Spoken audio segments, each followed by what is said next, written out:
है ना। उस केस के अंदर जो अपने इस न्यूमेरिकल के अकॉर्डिंग चलिए, उन्हें कहा जी जेड़ा जी डैश होएगा ये एज सच मेरे को 64% ऑफ जी रह जाएगा। 36% वैल्यू घट गई, रिड्यूस हो गई, ते ना जेडी पेंडिंग जी दी वैल्यू है वो 64% है। तो फिर ਇਹਦੇ ਅਕੋਰਡਿੰਗਲੀ ਆਪਣੇ ਕੋਲ ਨੇ ਆਪਾਂ ਨੂੰ ਪੁੱਛਿਆ ਕਿ ਵੀ ਉਹ h ਕਿੰਨਾ ਹੋਏਗਾ, ਯਾਨੀ h ਫਾਈंड आउट करना। देखो तो फार्मूला अपना आ जाएगा g dash equal to g into r square over r plus h square.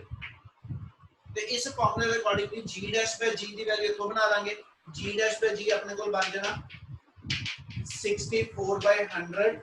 उस वैल्यू ने इथे यूज कर लो, अपने को रिजल्ट आ जाएगा 64/100 of r square g dash इधर g डैश बाय g पढ़ते पे अपन r square over r plus h square. ते बच्चे आ सॉल्व कर दो, ਇਹਦੇ ਚ h the value in term of r ਆ ਜਾਏਗੀ। ਬੋਝੋ यस सर। Yes sir. चलो नेक्स्ट देखो जल्दी 15 ਆਪਾਂ ਗੱਲ ਕਰ ਚੁੱਕੇ ਹਾਂ, 16 ਇਸ ਤੋਂ ਬਾਅਦ एक बार स्टेटमेंट जरूर पढ़ लिया करो क्वेश्चन ਨੂੰ शुरू ਕਰਨ ਤੋਂ ਪਹਿਲਾਂ।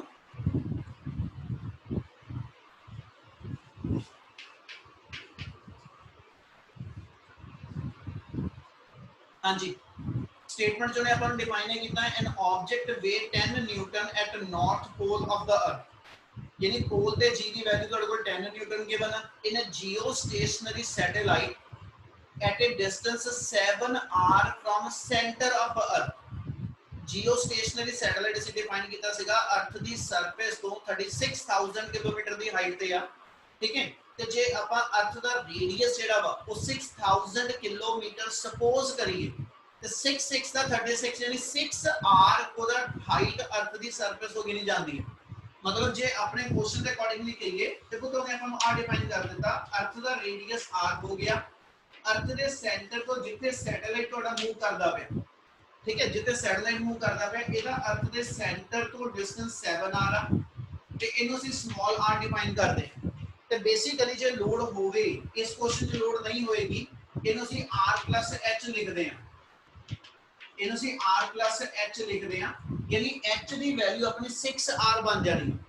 अर्थ ਦੇ ਸੈਂਟਰ ਤੋਂ 7r ਆ, r ਵਿੱਚੋਂ ਆ ਨਿਕਲ ਜਾਏ ਤੇ ਆਪਣਾ h 6r ਡਿਫਾਈਨਡ ਹੋ ਜਾਣਾ। क्या ਇਹ ਗੱਲ ਕਲੀਅਰ ਹੈ? Yes sir. Yes sir. हां जी मैं अपने क्वेश्चन ये किया जी at an object weight 10 newton on the earth surface pole होता है, यानी अर्थ दी सरफेस ते जेडी ओदी वैल्यू है 10 न्यूटन गिवन है।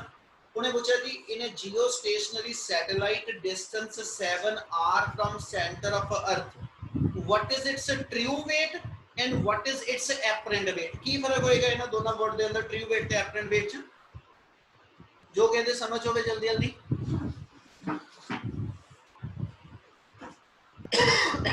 सर एपरेंट वेट ਜਿਹੜਾ ਉਹ ਜੀ ਚੇਂਜ ਹੋ ਉਹਦੇ ਹਿਸਾਬ ਨਾਲ बोलो जो थोड़ी समझ आएगा बोलो, फिर मैं बाद में लिंक करदा इस गल। सर जो जी ਦੀ वैल्यू चेंज होएगी ਉਹਨਾਂ जो वेट निकलेगा वो एपरेंट वेट। बिल्कुल ठीक है, वो मेरा आ जाऊगा केड़ा जी ट्रू वेट और apparent wait. Apparent apparent wait ते फिर ट्रू वेट की होएगा? वो वेट ऑन अर्थ। कोई और बोलो जिसे जो समझ होवे, ट्रू वेट ते एपरेंट वेट।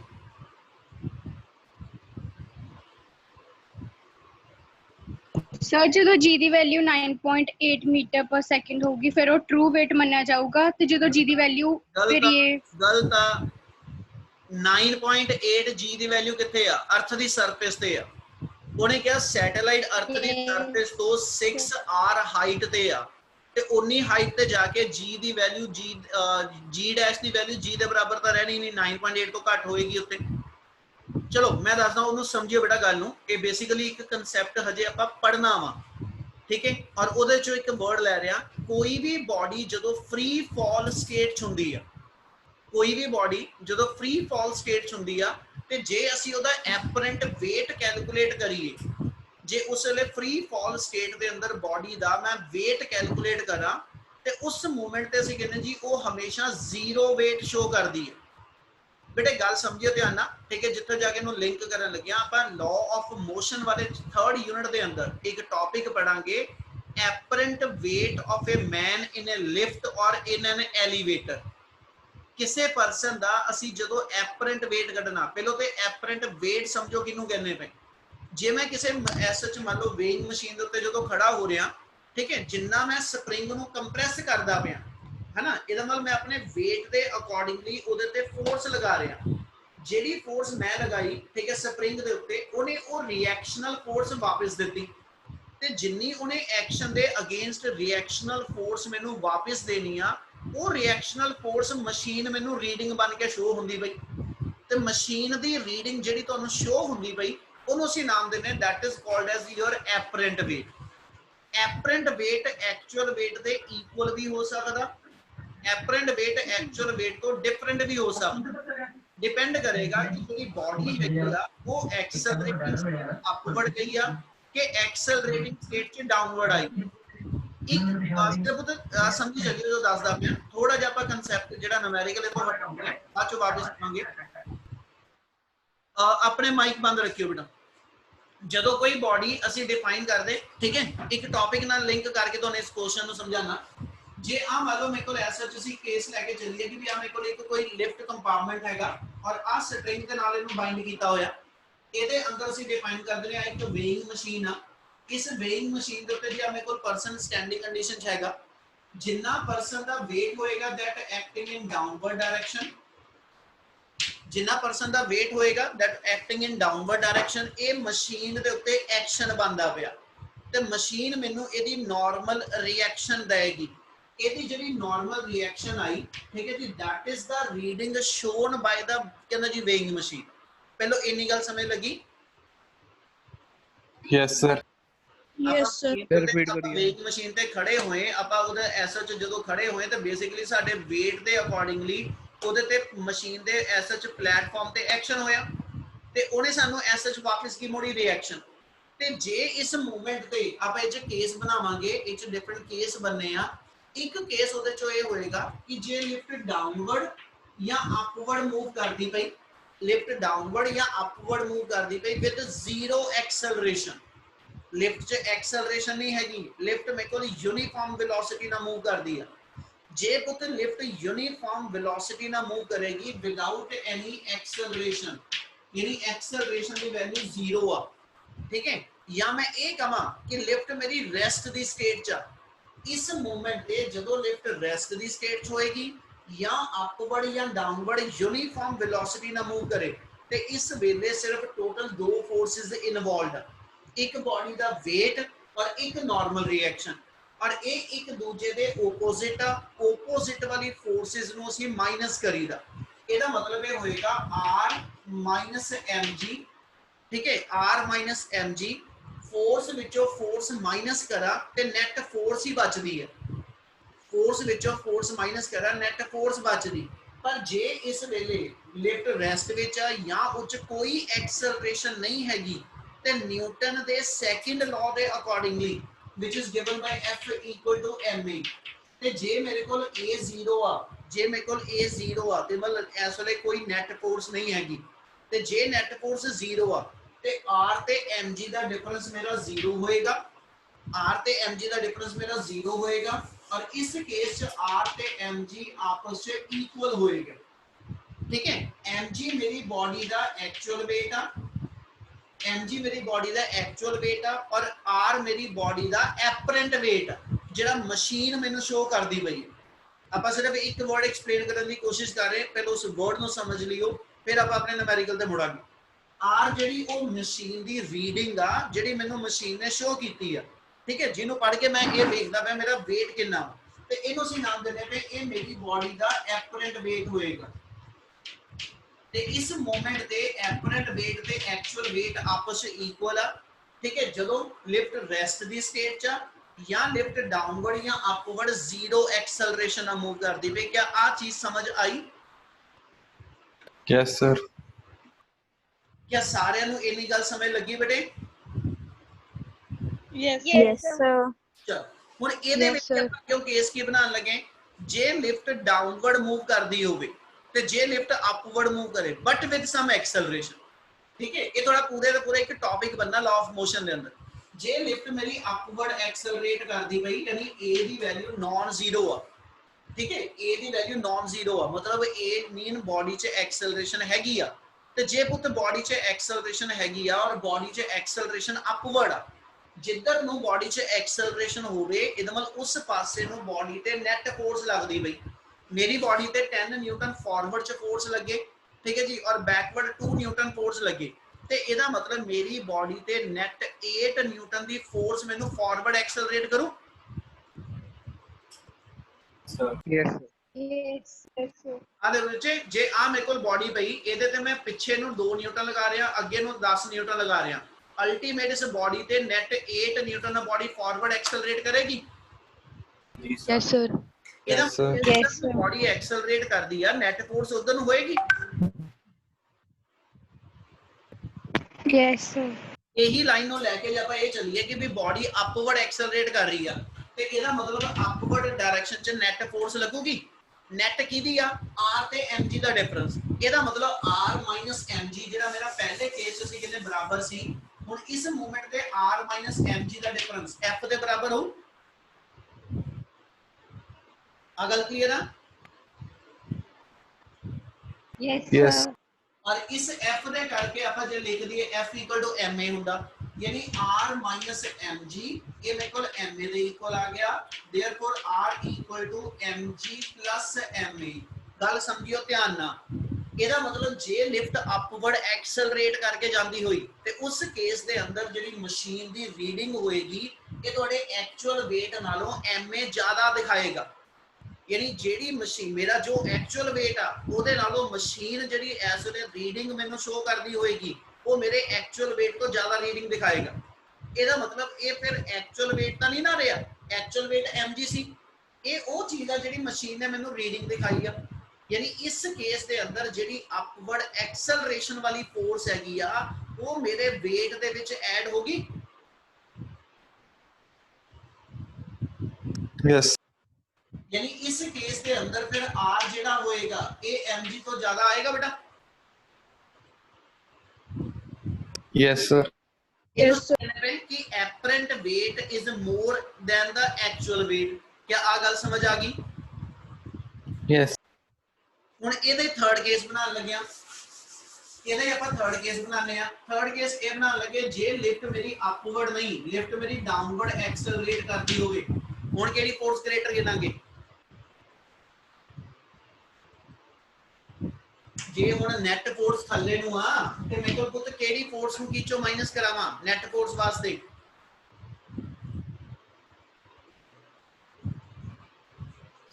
ਬੱਚੇ ਰਿਸਪੌਂਡ ਨਹੀਂ ਕਰ ਰਹੇ। ਜੇ ਸਮਝ ਨਹੀਂ ਲੱਗ ਰਹੀ ਗੱਲ ਤੇ ਮੈਨੂੰ ਤਾਂ ਵੀ ਦੱਸੋ, ਜੇ ਸਮਝ ਲੱਗਦੀ ਪਈ ਆ ਤਾਂ ਮੈਨੂੰ ਰਿਸਪੌਂਸ ਜ਼ਰੂਰ ਚਾਹੀਦਾ ਵਾ। ਕੀ ਗੱਲ ਸਮਝ ਆ ਰਹੀ ਸਾਰਿਆਂ ਨੂੰ? Yes Yes, sir. Adi. mg minus r. Yes, sir. ਬਿਲਕੁਲ ਮਾਈਨਸ ਆ। ਉੱਤੇ ਡਾਊਟ ਮੈਂ ਦੇਖੋ ਮੈਂ ਇੱਕ ਵਰਡ ਵਾਸਤੇ ਸਾਰਾ ਆਪਾਂ ਇਸ ਨੂਮੈਰੀਕਲ ਨੂੰ ਰੋਕ ਕੇ ਆਪਾਂ ਇੱਕ ਵਰਡ ਨੂੰ ਸਿਰਫ ਜਸਟੀਫਾਈ ਕਰਨ ਦੀ ਕੋਸ਼ਿਸ਼ ਕਰ ਰਹੇ ਜਿਨ੍ਹਾਂ ਤੁਹਾਨੂੰ ਨੂਮੈਰੀਕਲ ਚੋਂ ਵਰਡ ਕਲੀਅਰ ਹੋਣੇ ਆ। ਆਪਾਂ ਐਪਰੈਂਟ weight ਵਾਲਾ ਵਰਡ ਕੀ ਮੰਨ ਕੇ ਚੱਲਦੇ ਪਏ? ਐਪਰੈਂਟ weight ਕੀ ਚੀਜ਼ ਆ ਉਹਦੀ ਗੱਲ ਕਰਦਾ ਪਿਆ ਕਿ ਵੀ ਐਪਰੈਂਟ weight ਜਿਹੜਾ ਹੋਏਗਾ that is the reading which is to be shown by the machine। ਠੀਕ ਹੈ, ਮਸ਼ੀਨ ਜਿਹੜੀ ਮੈਨੂੰ ਰੀਡਿੰਗ ਸ਼ੋ ਕਰਦੀ ਆ ਉਹ ਮੇਰਾ ਐਪਰੈਂਟ weight ਆ, ਉਹ ਐਕਚੁਅਲ ਦੇ ਇਕੁਅਲ ਆ ਜਾਂ ਐਕਚੁਅਲ ਤੋਂ ਜ਼ਿਆਦਾ ਵਾ ਜਾਂ ਐਕਚੁਅਲ ਤੋਂ ਥੋੜਾ ਵਾ, ਡਿਪੈਂਡ ਕਰੇਗਾ ਕੰਡੀਸ਼ਨ ਕੀ ਗਿਵਨ। ਉਹਦੇ ਵਿੱਚ ਹੁਣ ਆਪਾਂ ਇੱਕ ਕੰਡੀਸ਼ਨ ਇਹ ਬਣਾ ਰਹੇ ਆ ਕਿ ਜੇ ਆ ਮੇਰੇ ਕੋਲ ਇਸ ਵੇਲੇ ਦੋ ਫੋਰਸਿਸ ਜਿਹੜੀਆਂ ਨੇ ਬੋਡੀ ਦੇ ਉੱਤੇ ਐਕਟ ਕਰ ਰਹੀਆਂ, ਯਾਨੀ ਲਿਫਟ ਤੇ ਮੈਨ ਸਿਸਟਮ ਤੇ ਐਕਟ ਕਰ ਰਹੀਆਂ, ਤੇ ਨੈਟ ਫੋਰਸ ਨਾਲ ਬੋਡੀ ਡਾਊਨਵਰਡ ਐਕਸਲਰੇਟ ਕਰ ਰਹੀ ਆ। ਤੇ ਜੇ ਨੈਟ ਫੋਰਸ ਡਾਊਨਵਰਡ ਆ ਹਨਾ, ਤੇ ਇਹਦਾ ਮਤਲਬ mg r ਕਰਕੇ ਨੈਟ ਫੋਰਸ ਬਚੂਗੀ। Yes, sir. Yes, sir. इस मूवमेंट पे जब लेके चलिए तो अपनी कंडीशन की बनती mg - r = f। तो जे मैं इक्वल टू लिख दवा ते that is equal to ma, फिर r ਕੱਢ ਲੋ ਕੀ ਆਂਦਾ। ਹੁਣ r ਦੀ ਵੈਲਿਊ ਕੈਲਕੂਲੇਟ ਕਰੀਏ ਤੇ mg - ma ਆਏਗਾ। ਕਲੀਅਰ ਆ? Yes, sir. Yes, sir. Sir. Yes, sir. r = m * g - a ਆਏਗਾ। ਕਲੀਅਰ ਆ? Yes, sir. Yes, sir.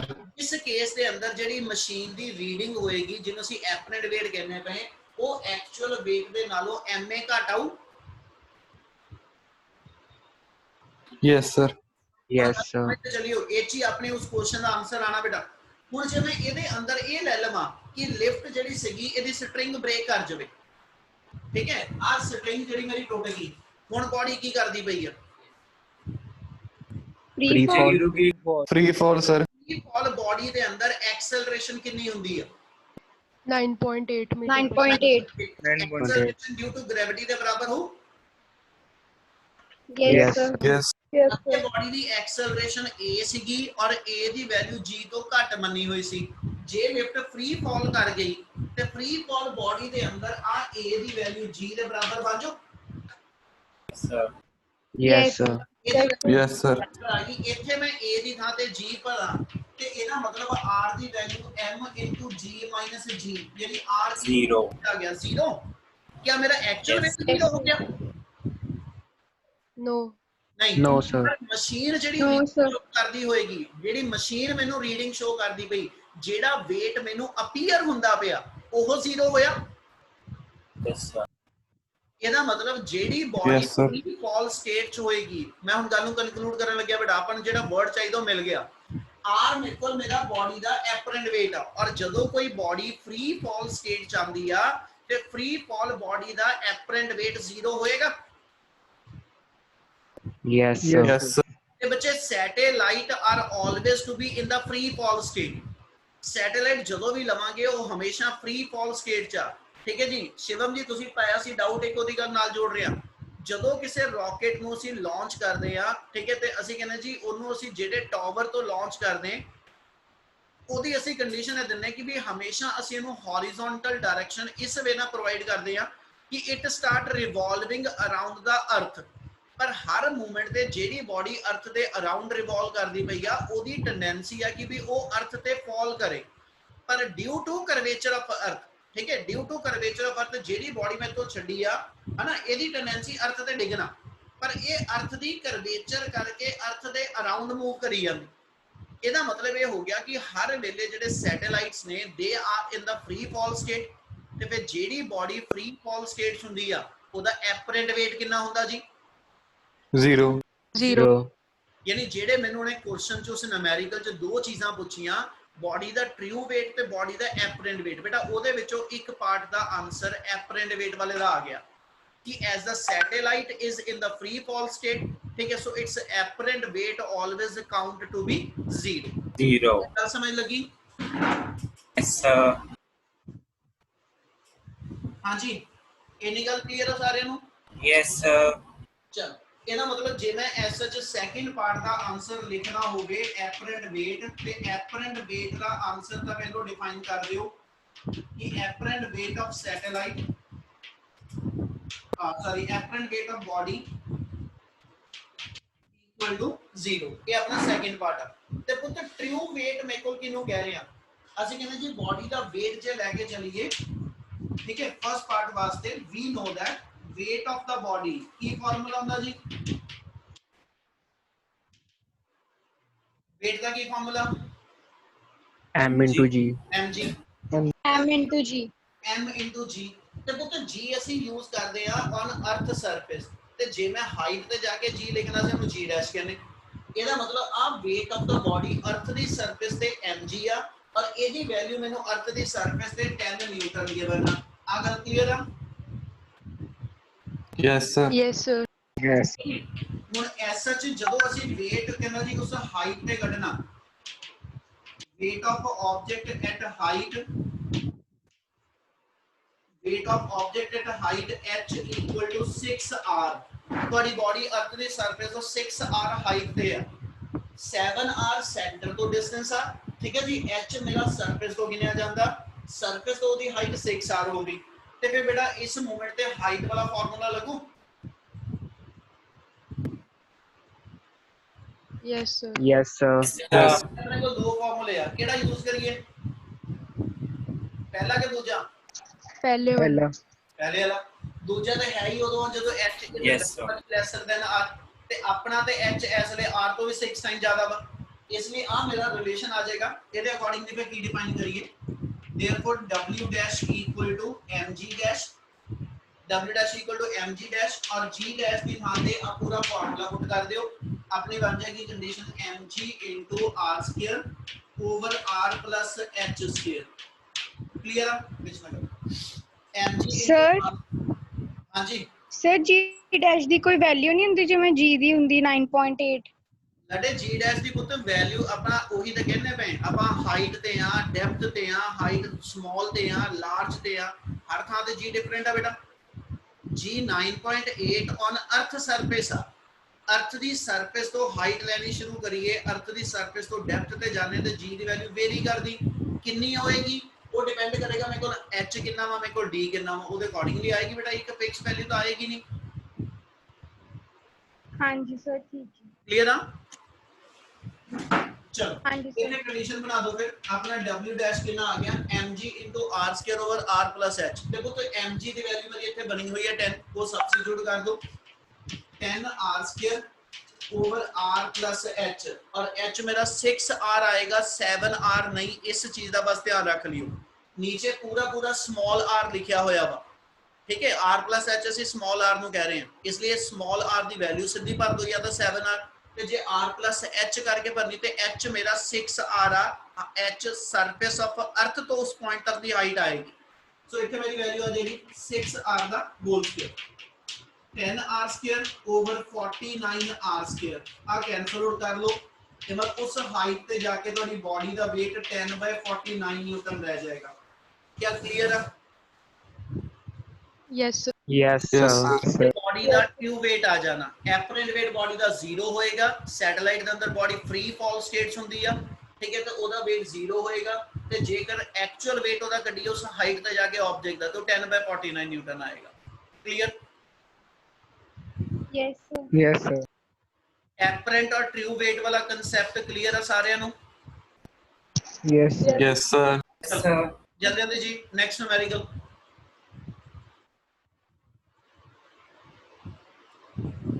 Next आ गया अपना 17 स्टेटमेंट जल्दी जल्दी पढ़ दो एक बारी।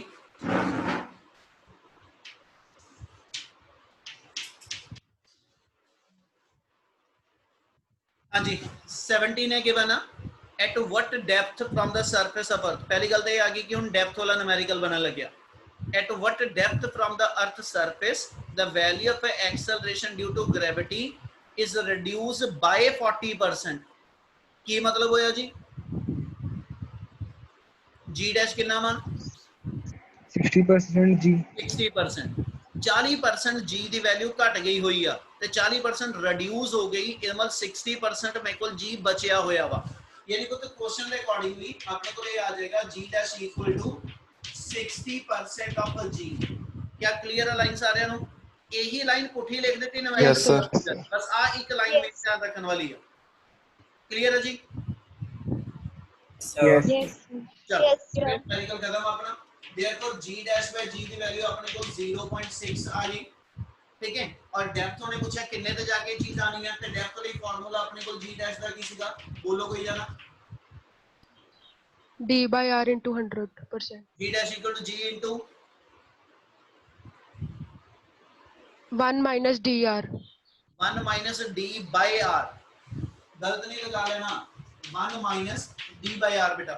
ਤੇ ਇਹਦੇ ਵਿੱਚ ਪੁੱਤੋਂ ਨੇ ਆਪਾਂ ਨੂੰ g dash by g the value 0.6 ਦੱਸ ਦਿੱਤੀ 0.6 equal to 1 minus d by r ठीक है जी। ਇਹ ਤੋਂ ਆਪਣੇ ਕੋਲ ਸੋਲਵ ਕਰ ਲਓ ਆਪਣੇ ਕੋਲ ਵੈਲਿਊ ਕਿੰਨੀ ਬਣ ਗਈ 0.6 r equal to 1 minus d ਤੇ d ਆਪਣਾ ਆ ਗਿਆ 1 minus 0.6 r सॉरी एक गलती होगी नहीं sir, r minus LCM r आ जाएगा r minus 0.6 time of r यानी d की वैल्यू अपनी कितनी बन गई जी 0.4 टाइम ऑफ r। r की वैल्यू पुट अप कर लो 6400 किलोमीटर पे डेप्थ अपने को कैलकुलेट हो जो यस सर ਯੈਸ ਸਰ जल्दी जल्दी Sir. नेक्स्ट।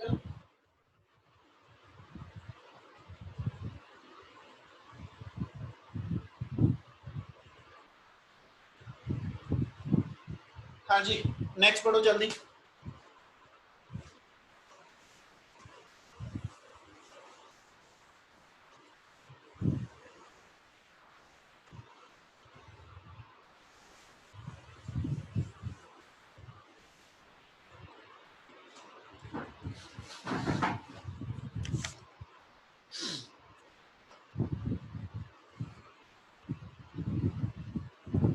हाँ जी 18th होने क्या पुत्र assuming the earth to be a sphere of a uniform mass density mean throughout the earth ਉਹਦਾ density variable density ਜਿਹੜੀ ਉਹ constant ਹੋਏਗੀ ਉਹ vary ਨਹੀਂ ਕਰ ਰਹੀ ਜੇ ਤੁਹਾਡੇ ਕੋਲ density constant consider ਕੀਤੀ how much would a body weigh halfway down to the center of earth ठीक है जी if it is to be weigh 300 newton or earth surface की given अपने क्वेश्चन के अंदर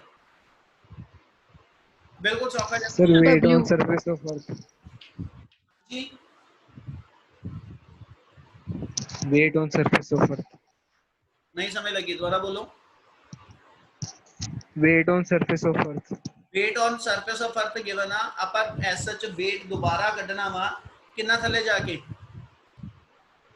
0.5 आर 0.5 आर हां कह सकते बिल्कुल यही है यानी अपने को बॉडी दा weight on earth surface given आ 300 न्यूटन ठीक है और जेडी उन्हें डेप्थ पे जाना यानी d दी वैल्यू उन्हें कहता तो हाफ वे डाउन चला गया यानी रेडियस दा हाफ अपने को d आ गया है ना तो सिर्फ फार्मूला लगाना और कुछ नहीं ਤੇ ਉਸ ਡੈਪਥ ਤੇ ਜਾ ਕੇ ਤੁਸੀਂ weight ਕੈਲਕੂਲੇਟ ਕਰਨਾ ਕਿੰਨਾ ਤੇ ਆਪਣੇ ਕੋਲ weight ਦਾ ਫਿਰ ਫਾਰਮੂਲਾ ਐਸ ਐਚ ਕੀ ਆ ਜਾਏਗਾ we know that weight equal to mg ਤੇ ਜੇ ਡੈਪਥ ਤੇ ਲਿਖਦੇ ਪਏ ਤੇ ਆਪਣੇ ਕੋਲ ਆ ਗਿਆ mg ਡੈਸ਼ ਤੇ g ਡੈਸ਼ ਦੀ ਥਾਂ ਤੇ ਸਿਰਫ ਵੈਲਿਊ ਭਰ ਦਿਓ m into g into 1 minus d by r क्या क्लियर है Yes, sir. खत्म therefore इथे जे weight on depth ਕੱਢਣਾ ਹੋਵੇ mg ਆਪਣੇ ਕੋਲ 300 ਗਿਵਨ ਆ d the value r by 2 ਆ ਗਈ r ਕੱਟਿਆ ਜਾਣਾ 1 by 2 ਆ ਗਿਆ 1 minus half ਜਿਹੜਾ ਵੇਖੋ ਜਿਹੜਾ ਐਸ ਐਚ ਹਾਫ ਆ ਗਿਆ ਤੇ 300